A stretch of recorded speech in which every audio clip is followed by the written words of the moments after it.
ரீசெண்டாக எங்கள் தோட்டத்தில் கொஞ்சம் காட்டுக்கு ட்ரிப் போட்டிருந்தோம். நாங்கள் பண்ண சின்ன சின்ன மிஸ்டேக்ஸ்னால கிட்டத்தட்ட 20,000க்கு மேலே எங்களோட கை காசு செலவாகிற மாதிரி இருந்துச்சு. நீங்கள் உங்கள் தோட்டத்துக்கு ட்ரிப் போடுற மாதிரி இருந்தால் தயவு செஞ்சு இந்த மிஸ்டேக்ஸ் எல்லாம் அவாய்ட் பண்ணிக்கோங்க.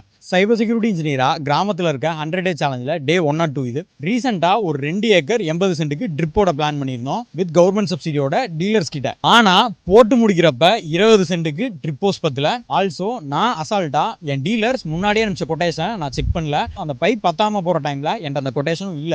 இன்னும் எக்ஸ்ட்ரா எங்களோட கை காசை போட்டு தான் அந்த பைப் வாங்குற மாதிரி இருந்துச்சு. ஸோ நீங்க ட்ரிப் போடுற மாதிரி இருந்தா தயவு செஞ்சு இந்த மிஸ்டேக்ஸை கண்டிப்பா அவாய்ட் பண்ணிக்கோங்க. ஃபர்ஸ்ட் 2-3 பேர்கிட்ட கொட்டேஷன் கேளுங்க. அண்ட் கொட்டேஷன் கையில் வாங்கினதுக்கு அப்புறம் எதுக்கு எவ்வளோ ரேட்டுன்னு டீட்டெயிலா என்னென்னு விசாரிங்க. செகண்ட் ஒன், கொட்டேஷன்ல என்னென்ன பொருள் இருக்கோ ஒன்று விடாம செக் பண்ணி எல்லாத்தையும் உங்களோட வீட்லயே இருக்க சொல்லுங்க. அதுக்கப்புறம் இன்ஸ்டலேஷன் ப்ராசஸை ஸ்டார்ட் பண்ணுங்க. ஒரு பொருள் விடாம அந்த கொட்டேஷனையும் பேப்பர் அண்ட் பென் வச்சு செக் பண்ணுங்க. தேர்ட் ஒன், கவர்மெண்ட் சப்சிடியில போடுற மாதிரி இருந்தா சப்சிடி எவ்வளோ அண்ட் நீங்க எவ்வளோ பே பண்ணணும்னு தெளிவா கேளுங்க. அண்ட் முக்கியமா 4th பாயிண்ட், இந்த மொத்த ப்ராசஸ் நடக்கும் போதும் தயவு செஞ்சு கூட இருந்து என்னென்ன பண்றாங்கன்னு மானிட்டர் பண்ணுங்க. ஆடுங்க, பார்த்துக்கலாம்.